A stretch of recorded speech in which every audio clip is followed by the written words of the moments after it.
Picture this. You're a newcomer to rail fanning, living close to a small line that sees CN traffic on a daily basis. You're on your way to a friend's house one day, and you're stopped by a freight train with a rather decent lash-up. Of the locomotives, this one catches your eye. It does wear the CN livery, but instead of the regular CN logo, it instead has something unique. Has the number 15 on it, and an illustration of one of the locomotives. What was the reason for this? Well, that's what we're finding out today.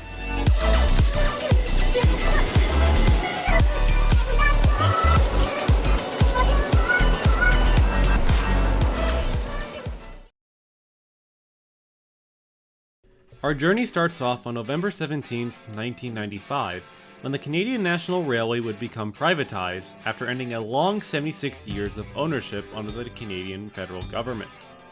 Because of this, CN would continue under its new independent ownership into the 21st century, at the cost of forcing themselves deeper into America and many beloved railroads being unfortunately absorbed by CN.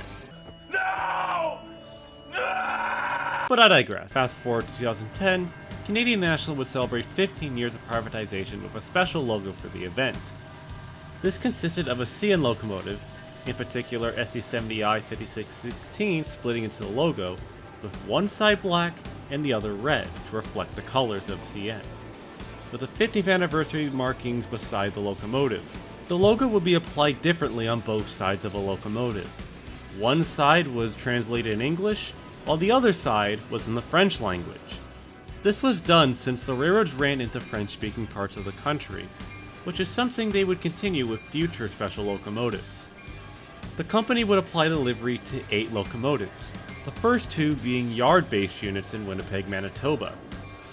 Those being GP38-2 7505 and GP9RM 7258, which were assigned to hump yard and switching duties within CN Symington Yard. The logo would also be applied to 6 mainline locomotives. However, instead of being applied to a more modern locomotive like a GEVO, they were instead applied to CN's recent additions, which are kind of the last things you would expect.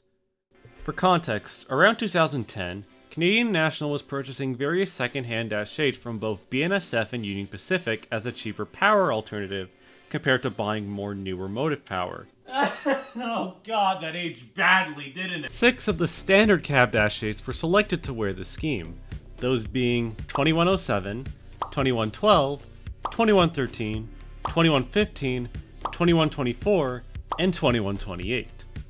The standard cab Dash 8s did see frequent service throughout CN's network, whether it was on a long-distance intermodal to handling short-haul locals. These celebratory locomotives were a rather unusual sight on CN's roster, as you would have to look on the side of the locomotive to see the special logo, because if you look on the front, it was just ordinary, but eh. While the 15th anniversary was long over, the units still wore these unique logos, but it didn't take long until they slowly began to make their leaves. The first unit to go was GP38-7505 after it was involved in a nasty switching accident, putting the locomotive out of service. Standard cab Dash 8s pressed on into the 2020s, but it wasn't long until retirements began, when 2115 was the first one to go, followed by 2128 2 years later, being sold off to scrap and being reduced to nothing more than razor blades. As of 2024, 5 of the units are apparently still around in different areas. 2107 and 2112 are apparently still active on CN's roster and can be found working the Iron Ranges in Minnesota, and they did do a brief stay on the Holiday Train last year. 2113 is in long-term storage in Toronto, Ontario, having not turned a wheel in service since 2020.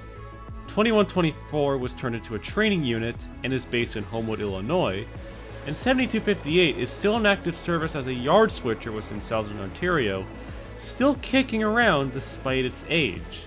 So, yeah, like in total, that's 62.5% of the 15th anniversary locomotives left. Still say we got a good amount left, but as the years will go on, I feel like that will reduce down to 0, for obvious reasons. So, to close off, CN's 15th anniversary locomotives weren't much from a design standpoint, and did see some use on the locomotives that the company would care less for nowadays. But despite this, they were a decent celebration for the company's controversial privatization. And despite some of them being retired, stored, repurposed, or being run to the ground on ore drags, half of the fleet or so is, to an extent, still working for the company, as a reminder of a more simpler, laid-back, and arguably interesting time for the Canadian National Railway.